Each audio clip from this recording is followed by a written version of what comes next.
మహోన్నతుడా, పరిశుద్ధుడా, నిత్య నివాసి, వేవే దూతలతో భక్తులతో నిత్యము ప్రతిగానము చేయబడుతున్న మా గొప్ప దేవా, నీ పాదాలకు వస్తున్నాను. నీ కనికరం కొరకే యెహోవా అనే ఛానల్ ద్వారా మరొక పర్యాయము నీ పాదాలకు రావడాన్ని చూపించిన కృప కొరకే నీకు వందనాలు చెల్లిస్తున్నాను. ఈ సమయంలో ప్రపంచంలో కడు బీదలైన వారి కొరకు ప్రత్యేకంగా ప్రార్థిస్తున్నాను. బీదలైన వారు మీరు ధన్యులు, పరలోక రాజ్యం మీదైన వాగ్దానాన్ని అయా వారి పట్ల నెరవేర్చడానికి, వారి అవసరాలు తీర్చు. అట్టి వారిలో కూడా నీ రక్షణ కార్యాన్ని జరిగించి ఏ ఒక్కరు నరకానికి వెళ్లకుండా దేవా నీ రాజ్యం కొరకే సిద్ధపరచును. దేవా నువ్వు మాతో మాట్లాడమని యేసు నామంలో వేడుకుంటున్నాము తండ్రి, ఆమేన్.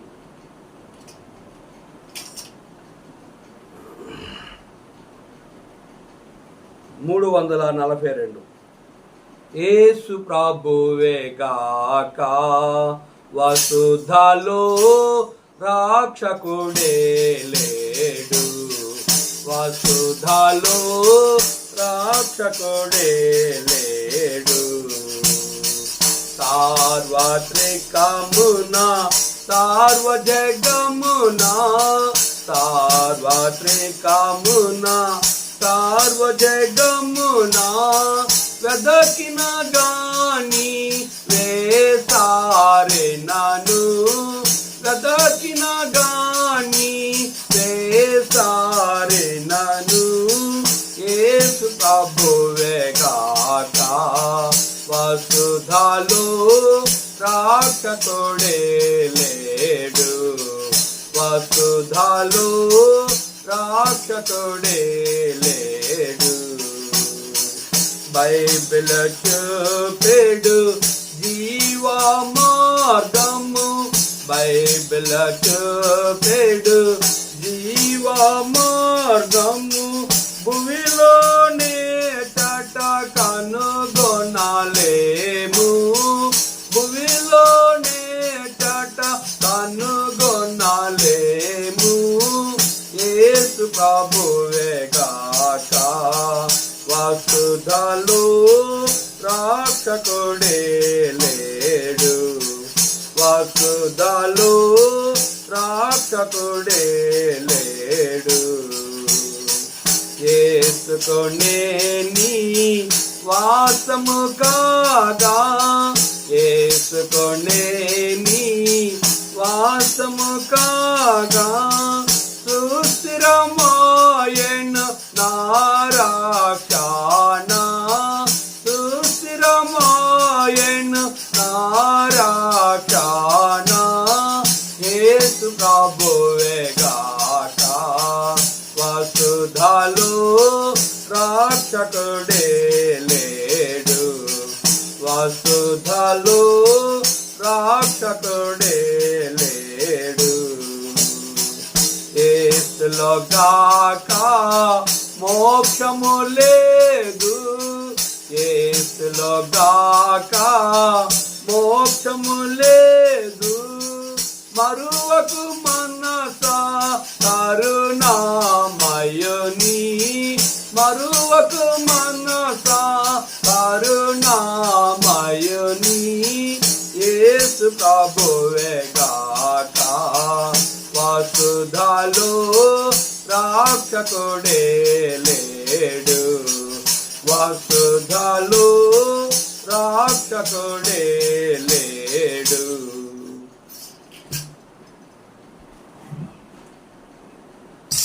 వాక్యం చదువుకుందాం. హెబ్రీ పత్రిక 8వ అధ్యాయము చదువుకుందాం. మేము వివరించున్న సంగతుల్లోని సారాంశం ఏదనగా, మనకు అట్టి ప్రధాన యాజకుడు ఒకడున్నాడు. ఆయన పరిశుద్ధాలయమునకు అనగా మనుషుడు కాక ప్రభువే స్థాపించిన నిజమైన గుడారమునకు పరిచారకుడై ఉండి, పరలోకమందు మహామహుని సింహాసనమునకు కుడిపార్శ్వముడాయును. ప్రతి ప్రధాన యాజకుడు అర్పణను బలులను అర్పించుటకు నియమింపబడును. అందుచేత అర్పించుటకు ఈయన ఏమైనా ఉండుట ఆవశ్యకం.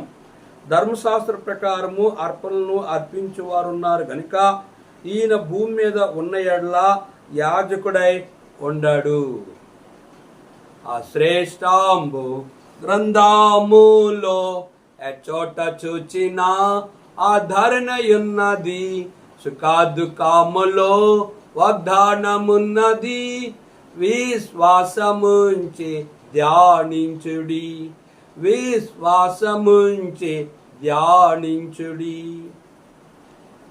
ప్రభునందు యెహోవా ఈరే అనే ఛానల్ ద్వారా వింటున్న దేవుని సేవకులకు, పరిశుద్ధులకు, అన్యజనులైన మా ప్రియులకు ప్రభు యేసుక్రీస్తు నామములో మీ అందరికీ మరొక పర్యాయము హృదయపూర్వక వందనాలు చెల్లిస్తూ ఉన్నాను. హెబ్రీ పత్రిక ముగించుకోవడానికి ప్రభు ఎంతగానో సహాయం చేశాడు. అయితే 8వ అధ్యాయము కనుక మరి ఆ రీతిగా మరి ఏమైందంటే ఆ నెట్లో నుంచి ఫెయిల్ అయిన కారణం చేత మరలా 8వ అధ్యాయము తెలియజేద్దామని ఆలోచన కలిగి ఈ దినము 8వ అధ్యాయాన్ని విందాం. హెబ్రీ పత్రిక 8వ అధ్యాయంలో మన ప్రభు అయిన యేసుక్రీస్తు వారు ఈ లోకానికి ఎట్లా వచ్చాడంటే, ఈయన ఆ ప్రధాన యాజకుని వలె మొదట తన సొంత పాపముల కొరకు, తరువాత ప్రజల పాపముల కొరకు దినదినము బలులను అర్పింపవలసిన అవసరం గలవాడు కాడు. తన్ను తానే అర్పణ చేసుకున్నప్పుడు ఒక్కసారే ఈయన పని చేసి ముగించును. ఈయన అనగా ప్రభు అయిన యేసుక్రీస్తు వారు. హెబ్రీ పత్రిక 7వ అధ్యాయం 26వ వచనంలో ఉందంటే, ఈయన ఎటువంటి వాడు పరిశుద్ధుడు, నిర్దోషియు, నిష్కల్మషుడు, పాపుల్లో చేరక ప్రత్యేకముగా ఉన్నవాడును, ఆకాశ మండలము కంటే మిక్కిలి హెచ్చైన వాడైన ఇట్టి ప్రధాన యాజకుడు మనకు సరిపోయిన వాడు. ఈ భూమి మీద ఉన్న ప్రధాన యాజకులు సంవత్సరకు ఒక మారు ప్రతి గుడారములోనికి అతి పరిశుద్ధులకి వెళ్ళి సంవత్సరకు ఒకసారి మాత్రమే రక్త ప్రోక్షణ చేసేవారు. అయితే ఈ యొక్క రక్త ప్రోక్షణ ద్వారా పాపక్షమాపణ కలగట్లేదని చెప్పి ప్రధాన యాజకుడైన యెహోవాగా ఉన్న ఆయనే భూమి మీదకి యేసు ప్రభువారుగా వచ్చి ఆయన ఒక్కసారే సిలువలో బలైపోయి మరణించి సమాధి చేయబడి తిరిగి మృత్యుంజయుడై 3వ దినాన్ని ఆయన ఓ మరణమా నీ ముళ్ళెక్కడ, ఓ మరణమా నీ విజయం ఎక్కడని మరణ పుల్లని విరిచివేసిన వాడు ప్రభు అయిన యేసుక్రీస్తు వారు. 8వ అధ్యాయం మీ వివరించున్న ఈ సంగతిలో సారాంశం ఏదనగా, మేము తెలియజేస్తున్న ఈ వాక్య భావం యొక్క అర్థం ఏమిటి అంటే, మనకు అట్టి ప్రధాన యాజకుడు ఒకడున్నాడు. ఆయన పరిశుద్ధాలయమునకు అంటే పరిశుద్ధ వస్తువులకు అనగా మనుషుడు కాక ప్రభువే స్థాపించిన నిజమైన గుడారమునకు పరిచారకుడై ఉండి పరలోకమందు మహామహుని సింహాసనమునకు కుడిపార్శ్వమున ఆసీనుడైను.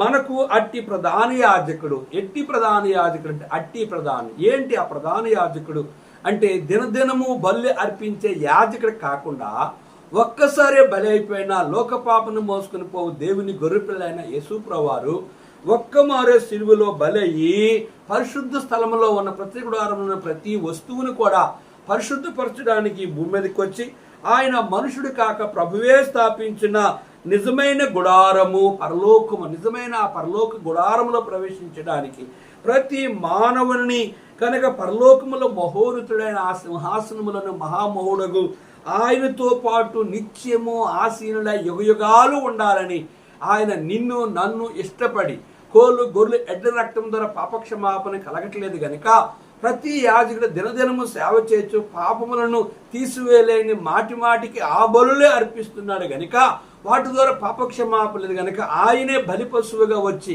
ఆయనే ప్రధాన యాజకుడిగా వచ్చి మన పాపముల కొరకే పరిహారింపబడి ఆయన నిర్దోషి నిష్కల్మషుడు పరిశుద్ధుల్లో చేరక ఆయన నిష్కల్మషుడు పాపుల్లో చేరక ప్రత్యేకముగా ఉండే దేవుడు. ప్రపంచంలో ఎంతో మంది దైవత్వం కలిగిన వారు మనకు కనిపిస్తూ ఉన్నారు. దైవత్వం కలిగిన వారు దేవులు అనబడేవారు.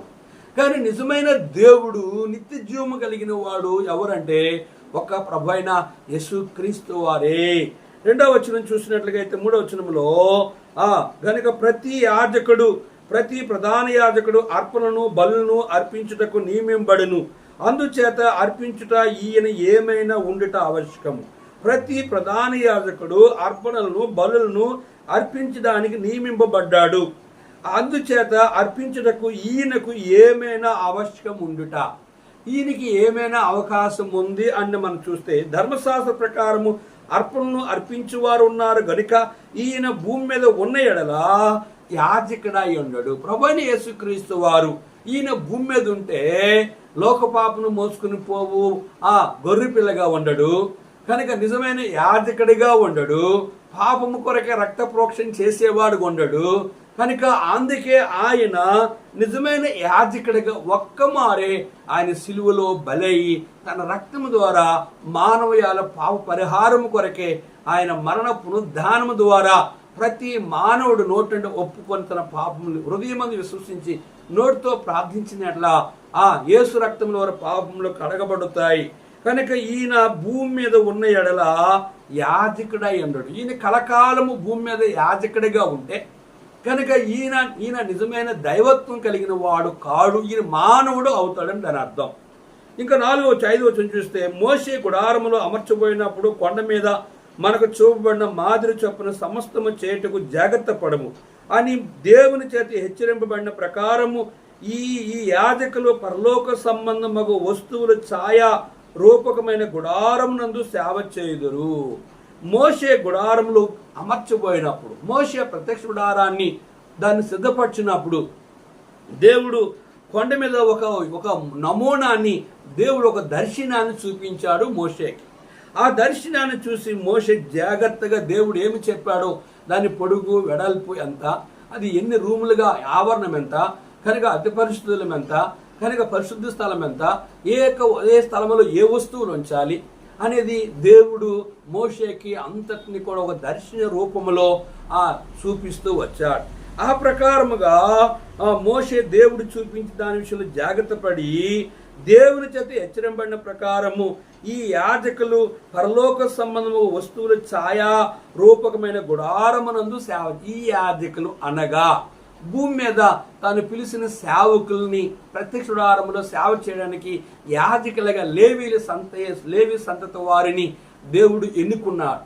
వారు మాత్రమే కనుక దేవుని యొక్క మందిరంలోనికి వెళ్ళి యాజకత్వం చేస్తే కనుక పరిశుద్ధ స్థలంలో ఉన్న వస్తువులు ఛాయారూపకమైన గుడారమునందు సేవ చేసేవారుగా గనుక సృష్టికర్త దేవుడే వారిని లేవీల్ని తన సేవ కొరకే ప్రత్యేకపరుస్తూ వచ్చాడు. చాలా మంది దేవుని సేవకి కనుక వాళ్ళకున్న ఆ తలంతులు బట్టి, వారికున్న జ్ఞానాన్ని బట్టి, వారికున్న భాషలు బట్టి వారికి బైబిల్ బాగా చూడకుండా చెప్పగలము, మాట్లాడగలము, మంచి ఆ వాక్యతుర్యం లేదా మంచిగా కనుక వాక్యాన్ని మాట్లాడగలము, మనుషుల్ని ఆకర్షించగలము, మనుషుల్ని నిలబెట్టగలము, మనుషుల్ని మా యొక్క వైపు మళ్లించుకోగలము అనుకునే యాజకులుగా కాదు.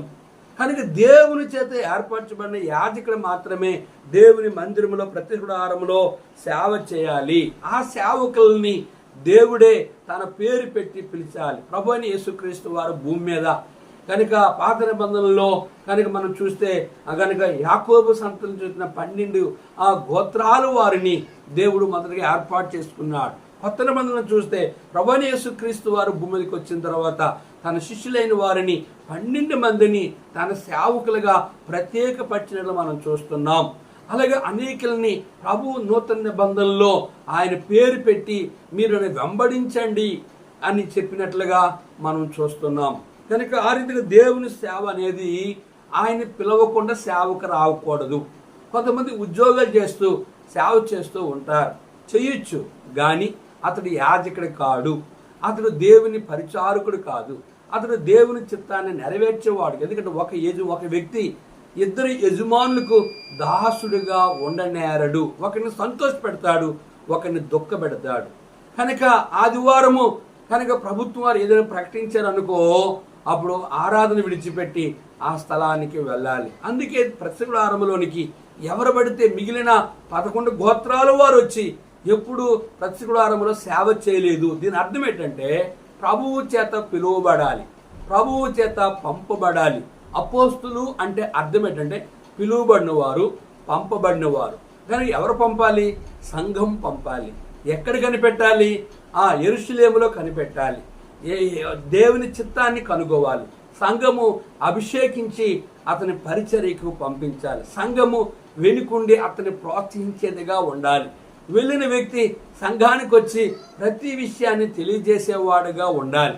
స్థానిక సంఘం ద్వారా వెళ్ళిన సేవకుడు అన్ని విషయంలో ప్రోత్సాహకరంగా స్థానిక సంఘము తనకు సపోర్టుగా ఉండి తన పరిచర్యలో సహకారులుగా మేలు చేసేవారుగా ఉండాలి తప్ప ఆ సంఘాన్ని వెళ్ళిన పంపించిన సేవకుడిని ఆ సంఘం అభివృద్ధి అయిన తర్వాత ఆ సంఘాన్ని ముక్కు చెక్కలు చేసి ఆ సంఘాల్లోని విశ్వాసుల్ని తన వైపు మళ్లించుకునే వారుగా నిర్దినాన్ని అనేక మంది అగపడుతున్నారు.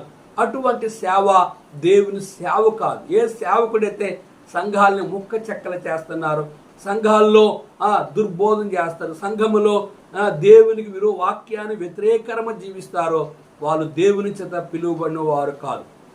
నిజమైన సేవకుడు ఎప్పుడు సంఘాన్ని కడతాడు.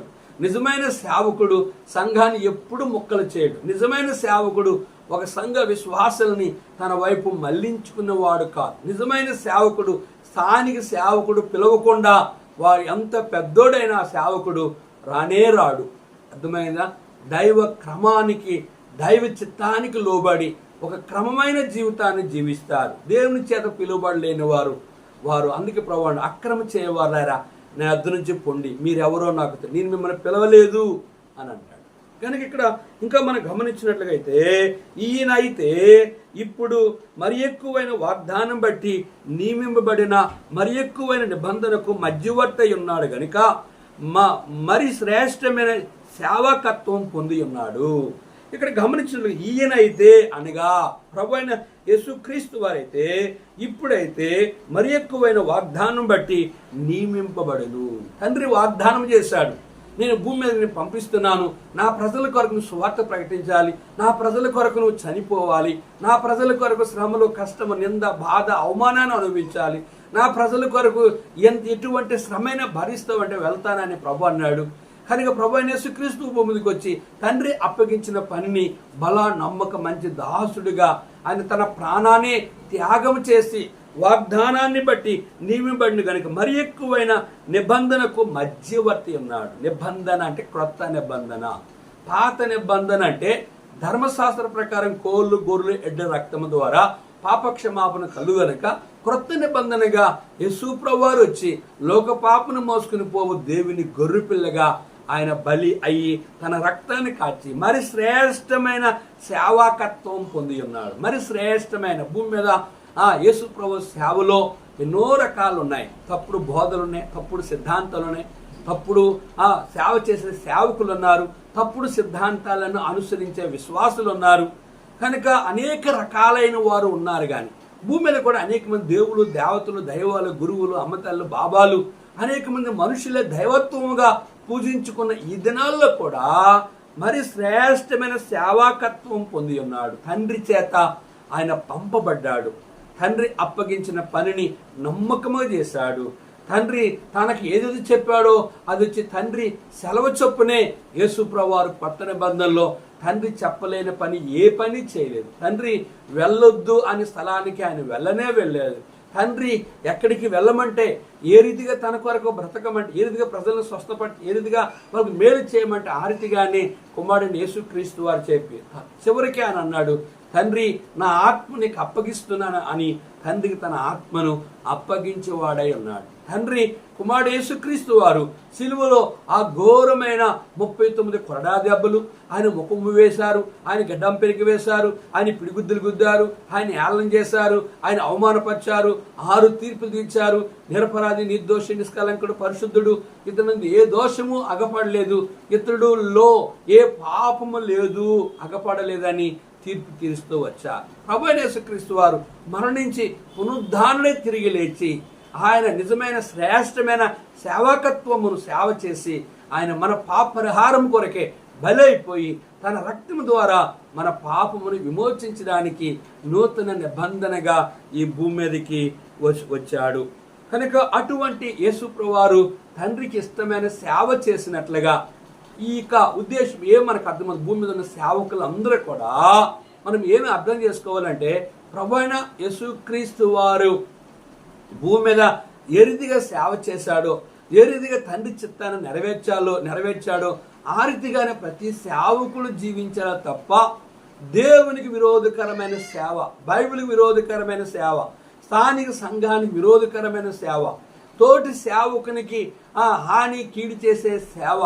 కనుక అన్యుల్ని మోసం చేయడం, విధవరాలు మోసం చేయడం, అనాథ శరణాలు పెట్టి కనుక బీదవారికి సహాయం చేసి లేదా పలు రకాలుగా సేవలు చేస్తూ అసలు ప్రభుత్వాన్ని, అతను దొరల్ని, ఆ యువతుల క్రైస్త సంఘాన్ని, విశ్వాసుల్ని, విధవరాల పిల్లలని, అనాథులని అనేకమైన రకాల స్కూల్లో, అనాథ శరణాలయంలో, విధవరాలు శరణాలయంలో లేదా బీదల యొక్క ఆ శరణాలయం కలిగి ఉండి ఏవో చేసి దేవునికి విరోధకరమైన సేవ చేసినట్లుగా అయితే అది ఒకరోజు కర్ర, గడ్డి, కొయ్యకాలు సేవ నాశనం అయిపోతుంది. వాళ్ళందరూ నరకపాత్రులుగా ఉంటారు. ఎవరైతే బంగారం, వెండి వెలగలరాలుగా దేవునికి ఇష్టకరమైన సేవ చేస్తారో వారు ప్రభువు చేత ఆశ్రయించబడతారు. వారు పునాది మీద కట్టబడిన వారు గనక బంగారం, వెండి వెలగలరాలుగా వారు పరిచర్య చేస్తే వారి పరిచర్య పరలోకములో అగపడతాది. 7వ వచనం చూస్తున్నది ఏమనగా, ఆ మొదటి నిబంధన లోపము లేనిదైతే రెండవ దానికి అవకాశం ఉండనేరదు. మొదటిది లోపము కలిగినది అంటే ఏంటి?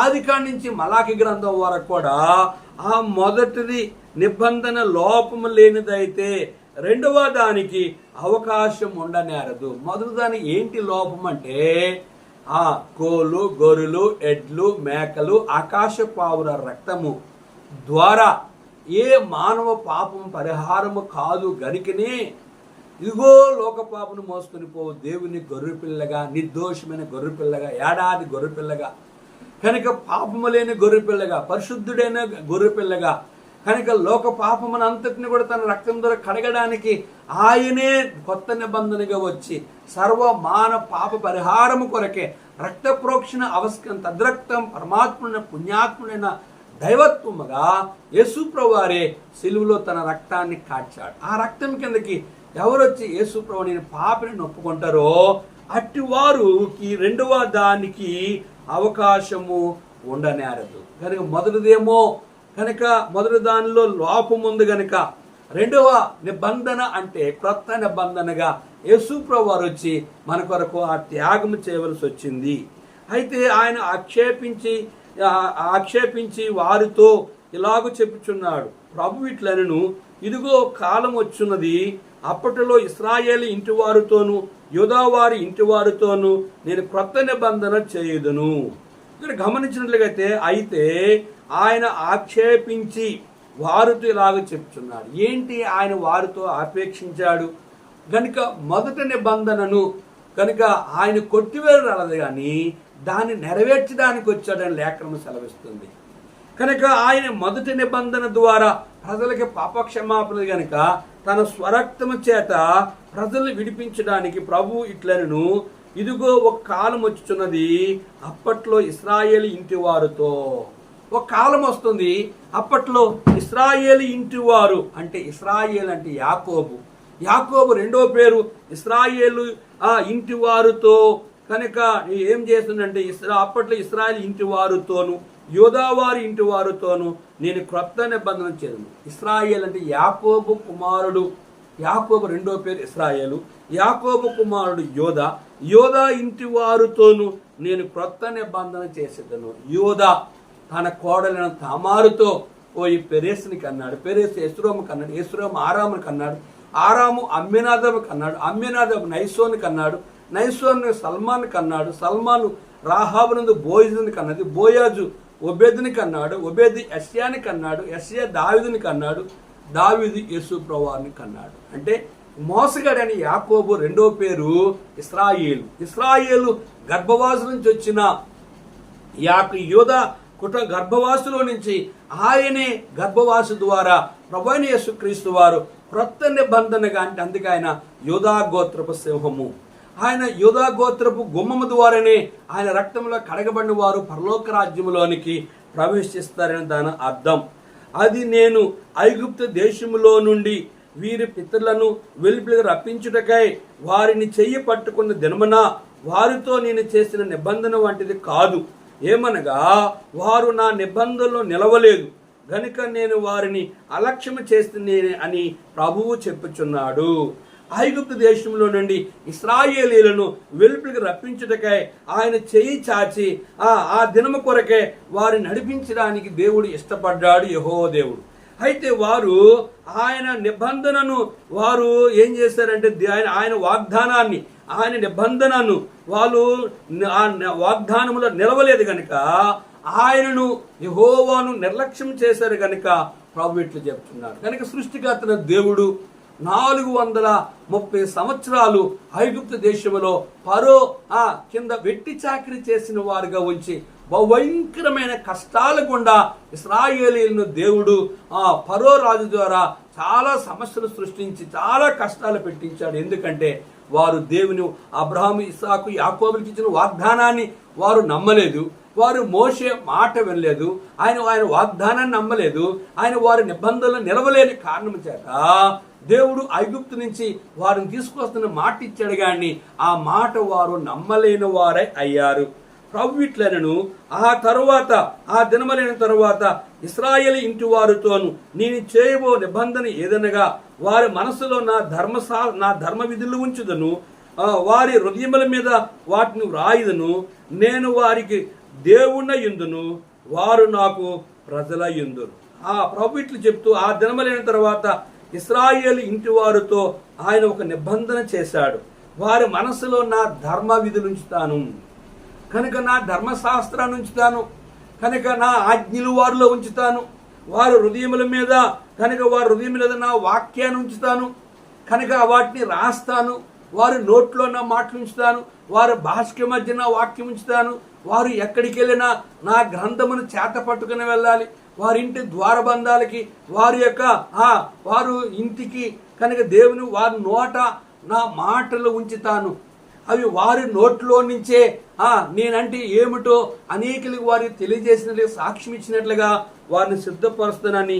నేను వారికి దేవుడిగా ఉంటాను, వారు నాకు ప్రజలుగా ఉంటారు. నేను ఎన్నడూ ఇశ్రాయేలు ప్రజలను విడవాలనుకున్నాను, వాళ్ళని నాశనం చేయాలనుకున్నాను, కానీ మోషే అడ్డుపడిన కారణం చేత వారి నాశనం ఎందుకంటే అబ్రహాము, ఇస్సాకు, యాకోబులకి నేను వాగ్దానం చేశాను. ఆ వాగ్దానాన్ని కట్టుబడి నేను వారికి దేవుడిగా ఉన్నాను, వారు నాకు ప్రజలుగా ఐగుప్తులో నుంచి వారిని వెలుపలికి తీసుకొని వచ్చానని చెప్పి కనుక ఇక్కడ ఈ మాటలు తెలియజేస్తున్నాడు. వారిలో ఎవడును ప్రభువును తెలుసుకొనడని తన పట్టణముకైనను తన సహోదరునికైనను ఉపదేశము చేయడు.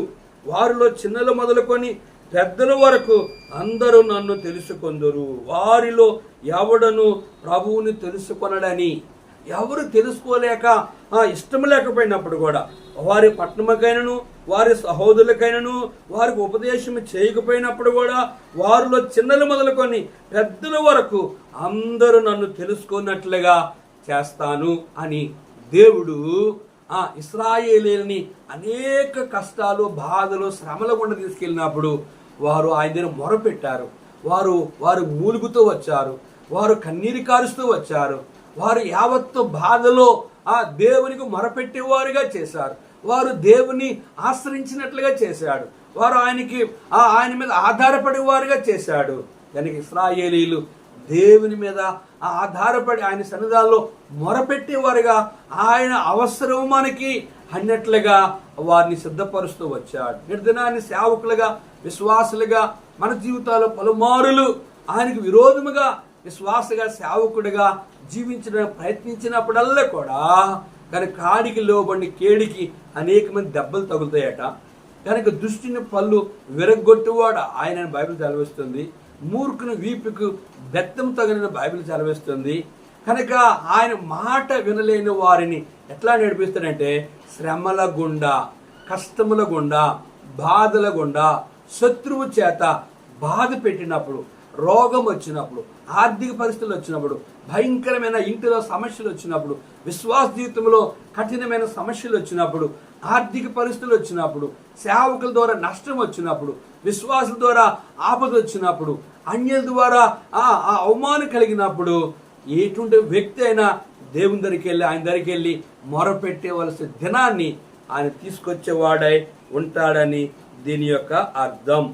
కానీ ఇక్కడ ఇంకా మనం చూస్తే నేను వారి దోషం విషయమై దయ కలిగి వారి పాపములను ఇక ఎన్నడూ జ్ఞాపకం చేసుకొనని ప్రభువు చెప్తున్నాడు. కనుక వారిని ఎంతగా ప్రేమించడంటే వారి దోషముల విషయమే దయ కలిగాను, వారి పాపమునికి ఎన్నడూ జ్ఞాపకం చేసుకునని ప్రభు చెప్పాడు. వారు ఎన్ని ఘోరమైన పాపాలు చేసిన ఒక విశ్వాసిగా, ఒక సేవకుడిగా మనం పలుమారులు ఆయన ప్రక్కలో చేయబెట్టిన, ఆయన నామానికి అవమానకాన్ని జీవించిన, ఆయన అనుదినము సిలువేసిన, ఆయనకు విరోధముగాను పాపం చేసినప్పుడు కూడా ఆయన నీ పేరు జీవగ్రంథంలో రాయాలని, నిన్ను ఆయనతో ఉంచాలని ఇష్టపడ్డ గనక తన రక్తముతో కడిగాడు.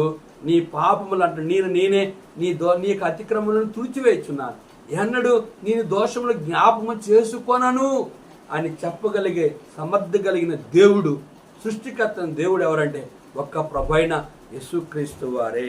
నేను వారి దోషముల విషయమై దయ కలిగి ఉన్నాను, వారిని దయ చూపగలిగాను, వారి పాపనికి ఎన్నడూ జ్ఞాపకం చేసుకుని ప్రభు చెప్తున్నాడు.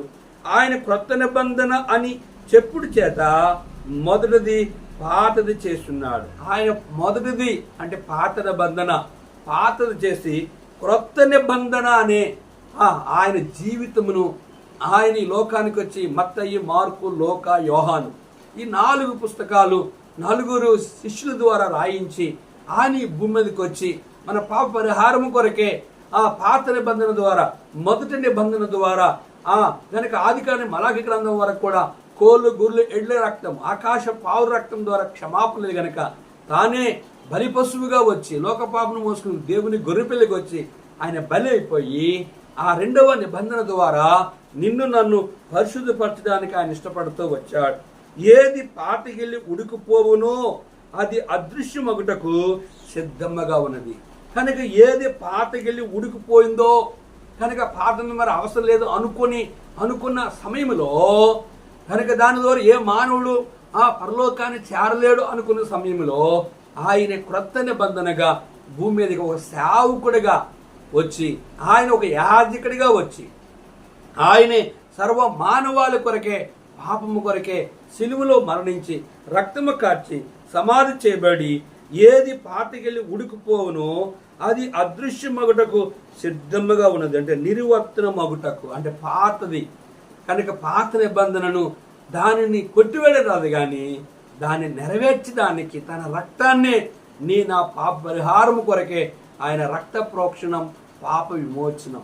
రక్త ప్రోక్షణ లేనిదే పాపానికి క్షమాపణ లేదు కనుక ఆయనే లోక పాపను మోసుకుని దేవుని గొర్రె పిల్లగా ఆయన రక్తము ద్వారా కడిగి ఆ పాత నిబంధన, క్రొత్త నిబంధన 2 కూడా మనకి 2 గ్రంథాలను అనుగ్రహించి తన పాత నిబంధన ద్వారా మన పాప క్షమాపణ కల గనక క్రొత్త నిబంధనగా ఆయన రక్తము ద్వారా మన పాపం పరిహరించాడు. ఆయన ఆశ ఏంటంటే నేనుండే స్థలంలో మీరు ఉండులాగన మరలా వచ్చి నేను మిమ్మల్ని పరలోకాన్ని తీసుకెళ్తానన్నాడు. కనుక ఆయన రాబోతున్నాడు, ఆయనతో నేను ఉండాలని ఆయన ఇష్టపడుతూ ఉన్నాడు. ఇంకెవరైనా యేసు ప్రభువారిని నమ్మలేని వారు ఉంటే ఇది అనుకూల సమయం, ఇదే రక్షణ ధనము.